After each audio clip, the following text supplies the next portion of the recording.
United States today, over 37% of the people live in multifamily housing, and all the units across the country are around 94 to 97% occupied.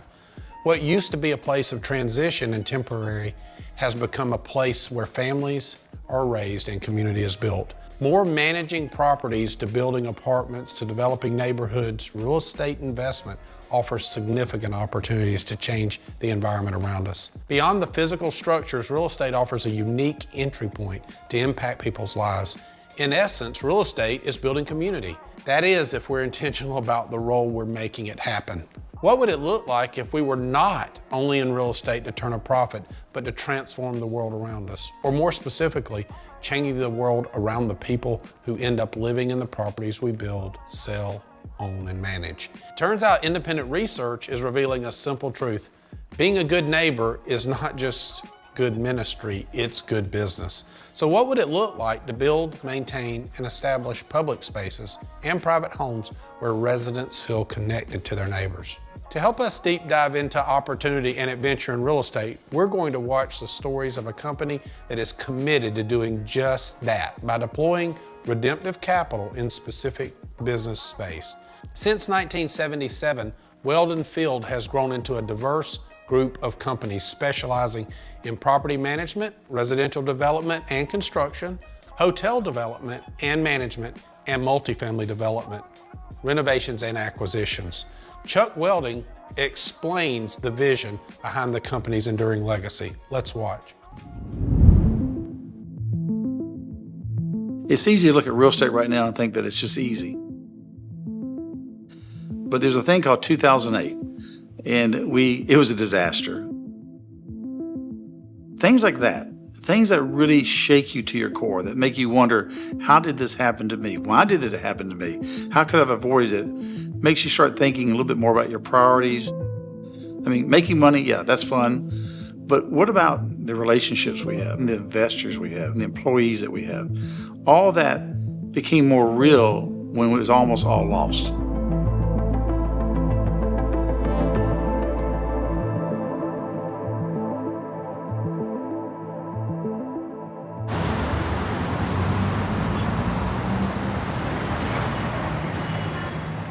I'm Chuck Weldon from Birmingham, Alabama. And my father, Charles Weldon, my uncle Edgar, and a gentleman named Pete Field started WeldenField back in 1977, mostly focused on real estate, the development, property management, and mortgage business. Over the years, we've done a ton of multifamily, hotel, single family, active adult projects. But since the 2008 cycle, our team started asking, what's really important? We want our money back, but we also want to see it have a spiritual impact, a social impact.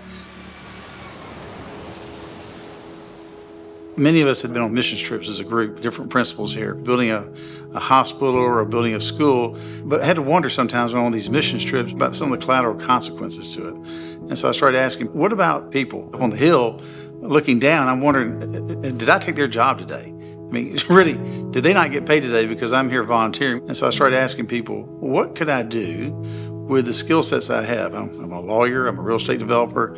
The skill sets I have, what can I use to advance the gospel?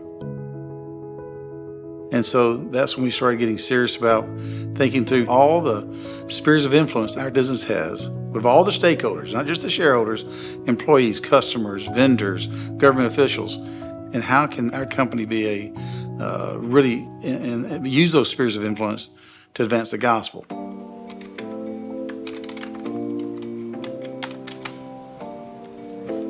And we realized we had to be serious about it. Because if somebody's not responsible for that spiritual impact, then it just will be one of those things that it's number 5 on the list. I get through the first 4 things, and then it starts off as number 5 the next day again. Oh, I'm at the front in between Steel and the coffee shop. And so we brought Randy Wilson, the Chief Spiritual Officer, along with Colin Crowley, who's helping on the spiritual architecture, and challenged them to help us come up with a plan at WeldenField to make money for our investors and have an impact. Our experience is, if we're gonna hope for spiritual impact, you have to plan for it. You have to execute. My name's Randy Wilson, and I serve as the Chief Spiritual Officer. We're a double bottom line company or quadruple bottom line company, depending on what your definitions are. For us, it's the profit and the spiritual impact. So if we're profitable but we have no spiritual impact, we fail. If we have spiritual impact but no profit, we also fail. Some people ask me, hey, you have all these different business lines. Why did you pick multifamily specifically? And we chose multifamily because of the number of people that live on site, our staff that's there, our vendors. So we created an investment fund, raised about $20 million, bought 5 properties, and we set out to try to bring people far from God into knowledge of Him. Have we given everyone who lives at our apartments an opportunity to respond to the gospel? That's what we're trying to do.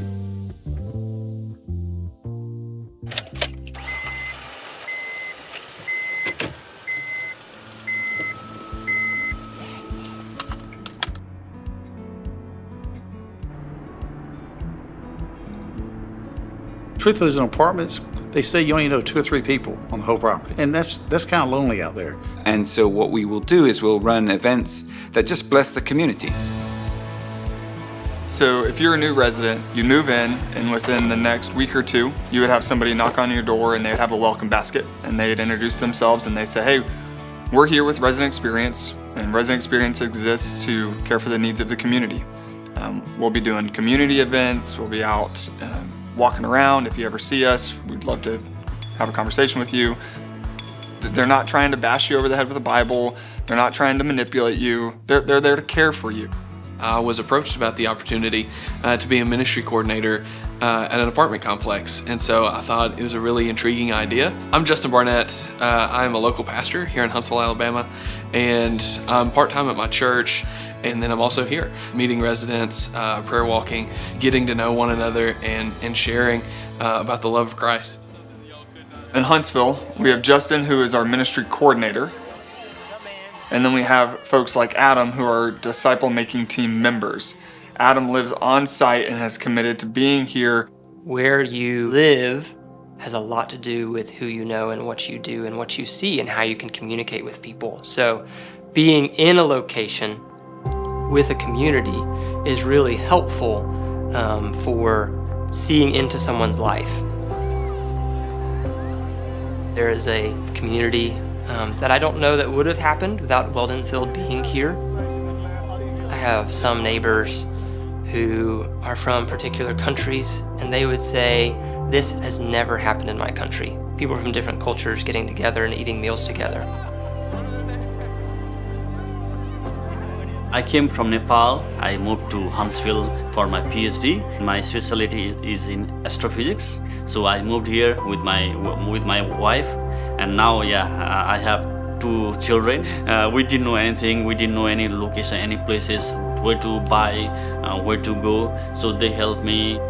Sunil's a Nepalese believer who moved to Huntsville to do school, and he's joined our team and is a part of that journey now. He's helping coach our team on how to meet people from Nepal. There are so many Nepalese living here. I cannot directly tell them about Christianity because they might be offended.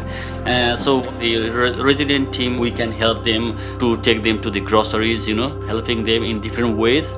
But I can also add this part, about the gospel, about Jesus Christ in their life.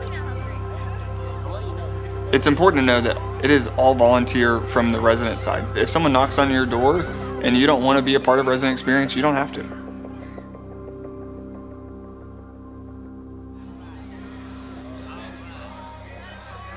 These investors have agreed to 8 to 10 year investments. We'll refinance the property, give the investors, or in this case the fund, about half their equity back, and then they'll own the property for 8 to 10 years with the idea of selling it and making a 13 to 15% return.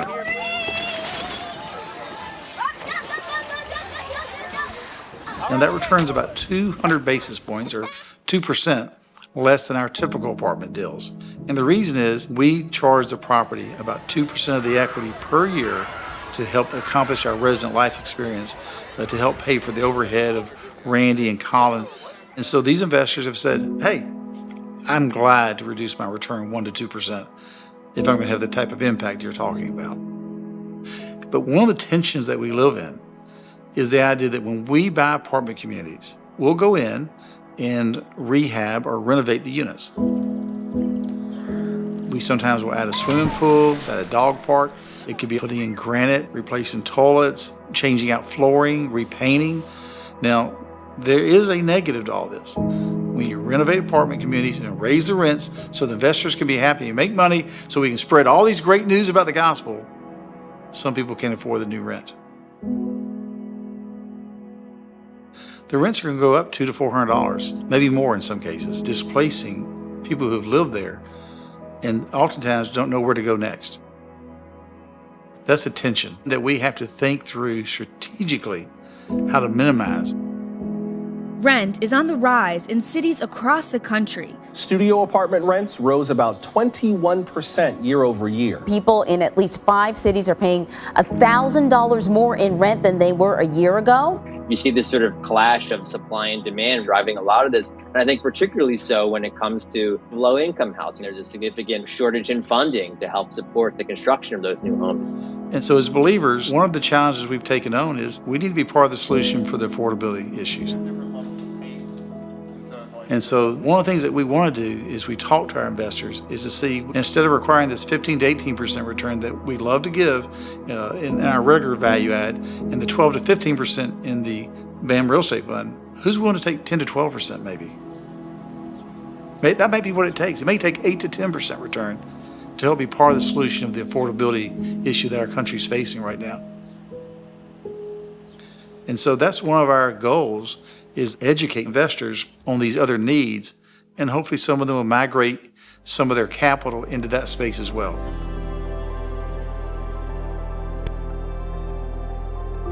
So as we live this out, we believe that it's the Lord who's going to be drawing people to him. Ministry's messy, there's bumps, there's stuff, but we've already seen some really amazing stuff happen, and that's exciting for us. These are complex issues, and they're not simple answers. But we as Christians have the opportunity to be in that tension and be faithful. So that's my journey.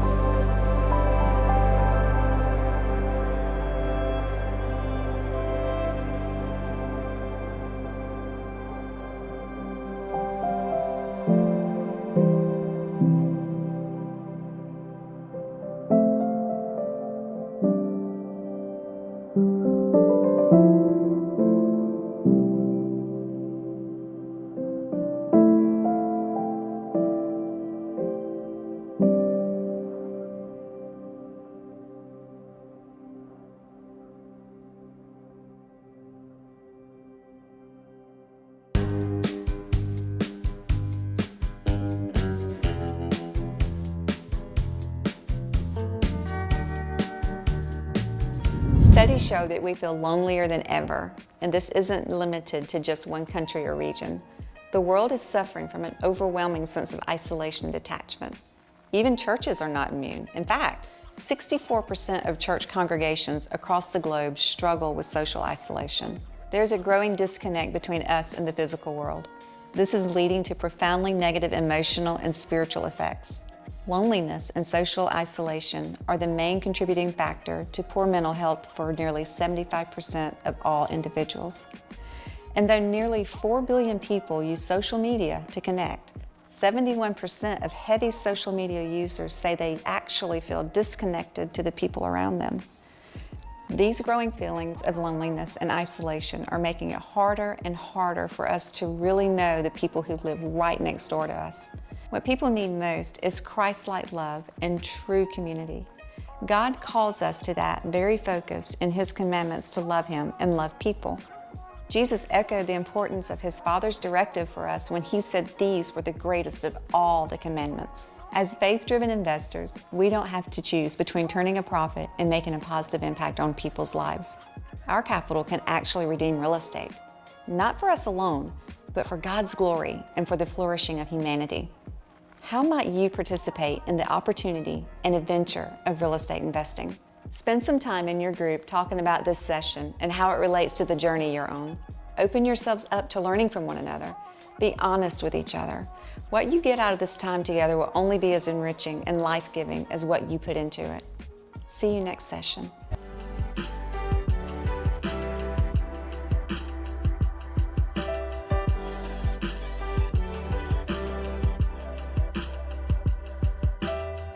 Faith-Driven Investor is a discipleship ministry from Faith-Driven Movements, a non-profit corporation whose mission is to inspire and mobilize people to use their time, talent, and resources to impact the world around them. The materials are for informational purposes only. All investing carries risk, so be sure to consult an advisor before making any investment decisions. Hosts and guests may maintain positions in the companies and securities discussed. For all other questions, please visit faithdriveninvestor.org.